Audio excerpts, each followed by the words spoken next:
Hi, this is Dr. Dave, and in this video we want to continue working on the tax exam project, and where you should be from your previous technology assignment is you should have this contingency table started with 4 numbers inside of it. These should be the numbers that were assigned to you in the project letter, and here we can see 2000. You're going to have a different year here. And if I look at your team members here, over here next to your name is going to be the year you should be looking at. So let me go back to my Tech 1 assignment, and I want to now continue adding in the entries here, but I don't want to use this particular sheet because I want to kind of be this as a snapshot of what I did at the end of Tech 1. So I'm going to make a copy of this. So I'm going to click on the tab here, the little triangle, and say duplicate. So what it's just done is taken my T1 Grazer and made a copy of it right here. Now since this is Tech 2, I'm going to go ahead and double click on the name here and change it to being T2 Grazer. You'll of course change it to T2 whatever your last name is. Now I can go ahead and make modifications to this, and if worse comes to worse and I make mistakes, I can always go back to T1, make a copy, and start over again. Before I start putting in these missing entries, let's do a little bit of formatting on this table and make it look more like a table. So I'm going to click in cell A1, that means column A, row 1, and while holding the mouse button down, I'm going to drag down to this cell, which is D4. Now I want to put borders on here. So to put borders on here, I go up to this button right here, click on that, and I'm going to put borders everywhere. I could also change the color here, but I'm pretty happy with black. So I'm going to click there, boom, puts borders in everywhere. Now that this is looking a little bit more like a table, let me start to put in the entries here. So I'm going to start with the entry that goes right here. So I'm going to click in that cell. Now remember what these numbers mean. This number right here is the total number of taxable returns that received a refund. What's going to go in here is the total number of taxable returns that did not receive a refund. And those two numbers, refunds and no refunds, well, all returns are going to be one or the other, so those should add up to the 124,887,100. So I want to do a calculation in here that takes and figures out what that missing number is. Now, I could do this on a calculator and try and type it in here, but if I did that, I might make a mistake. I might type something in wrong. So I'm going to make the spreadsheet do all the work for me. And whenever you want the spreadsheet to calculate something, you start by typing in equals. Now, what I want it to do is to take the 124 million number in D4, so I'm going to click on that. Notice when I do that, it puts a D4 there and also up here. And I want to subtract, so on the keyboard I'm going to press the dash, and then I want it to subtract the number that's in B4. So I click on that. Press enter, and it works out the calculation for me. Now I'm going to go ahead and do some alignment here, so I'm going to center this horizontally, and I'm going to center this vertically. I'm going to leave it in black because the black numbers, in my mind, I'm going to know I calculated those. The red numbers are the ones that came from the data table. Now let's go over to this cell. This is going to be the total number of people who were not examined. Now we have the total number of people that were examined and the total number of returns. So if I want to find the not examined, I'm going to type equals. I'm going to take the total number of returns in D4 and subtract the total number of returns that were examined in D2. Click on that, press enter, does the calculation for me. Because I'm having the computer do the calculation, no mistakes. All right, so let's do some alignment here. Horizontal alignment, vertical alignment. Now I've got 3 other entries to do. Let me do the one that's right here in B3.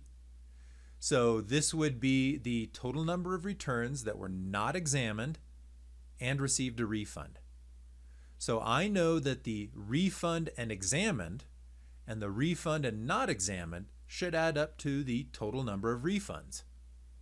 So the subtraction problem I want to do is equals the total number of refunds, subtract the total number of refunds and examined, press enter. And now I do my formatting.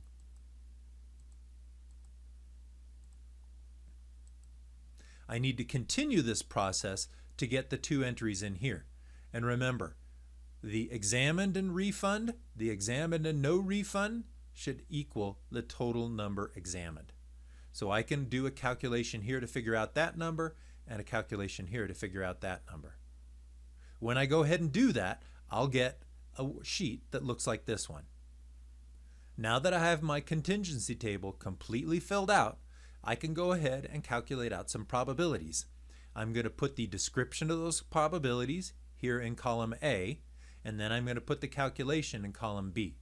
I'm just going to calculate some random probabilities here, but what you're going to want to do is look in your project letter after the data table and figure out what are the probabilities that you need to find to answer the questions in the project. So I'm going to go into A7 here, and I'm going to find the probability. So I start it with P, parentheses, and what's going to be after the parentheses here is what I'm interested in. So I'm going to say the probability of a refund, and then type equals. This equals is just a text, it's just part of a description. Because it doesn't start the cell with equals, it's not going to do a calculation. But over here, I wanted to do a calculation, so I'll start with equals. And to find the likelihood of a refund, we have to take the total number of refunds and divide it by the total number of tax returns. So that would be B4. I'm going to use the backslash on the keyboard, divided by D4, press enter. So the probability is 0.758507641. It's a lot of decimal places. I don't think I need all of them. So I'm going to click on that entry. I'm going to go up to this button, which will decrease the number of decimal places that it shows. I'm going to press this enough times so I get down to 4 decimal places. That's probably going to be adequate for this project. Now, I know this corresponds to a percent, and you can probably look at it and figure out what that percent is, but I can also make the spreadsheet do that. So next to it in column C, I'm going to click on the cell C7. I'm going to start by typing equals that decimal, enter. So it's the exact same number, but now when I click on the cell, I'm going to go up to where it says percent. So I'm going to format this as a percent, and when I do that, it takes the 0.7585 and writes it as 75.85%. Let's try another probability.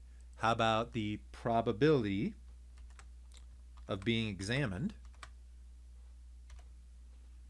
So to calculate that, equals, I have to take the total number of people that were examined and divide it by the total number of returns.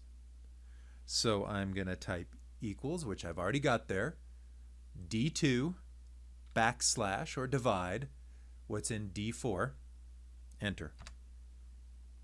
And I've got that nasty little decimal there. Click on it, decrease the decimal places till you get down to 4 of them. And now I'm going to go ahead and say equals that cell, and then click on it and get the percent. So that's 0.49%. So this might be a little bit surprising. The likelihood of getting a refund was almost 76% in 2000. Most people got a refund. People are always worried about getting audited or examined. The likelihood of getting examined was less than 0.5%, a tiny, tiny fraction of that 124 million and change there. Let's try another one. Let's do the probability that we were examined and got a refund. So what I need to do for the calculation over here is equal. I have to find the number of people who were examined and got a refund. That would be this number right here, the 37,079, because it's in the refund column and the examined row. So I'll click on that. And then I'm going to divide it by, so backslash the total number, enter. Go ahead and take off my decimals as I did before. go over here, equals that number. We'll click on it again and change it to a percent. So the likelihood of being examined and getting a refund is 0.03%, a tiny, tiny fraction. Now, at this point, we've done the calculations for the probability. Remember, you probably won't be doing these probabilities, though they might be helpful to you. What you'll be doing is addressing the question that is in the project letter after the data table. Those are the probabilities you're going to want to do here. Each one of you are going to want to work this out for your specific year. So when you're done, you'll have a T1 and a T2. The T2 will have information like this, and each one of your colleagues on your team will also have a T1 and a T2. You're going to want to look at those things and pick one of the tables in there to kind of represent the process. You're going to take that table and you're going to put it into an infographic, and that infographic is going to be designed to help the reader be able to look at your contingency table, figure out where the numbers came from, and then how to calculate the probabilities that you're interested in. There'll be several videos, a lot of information on the Canvas website that helps you to go through that process. You and your teammates are going to work together to create this infographic, and then you're going to turn in a rough draft. I'll look over that rough draft and go ahead and give you some feedback, and then you'll have another week or two, and then you'll turn in a final draft. So that's where things lay at this point. So get working, make sure that you do this from the T1 that you had here, and make sure you're using the data that was assigned to you.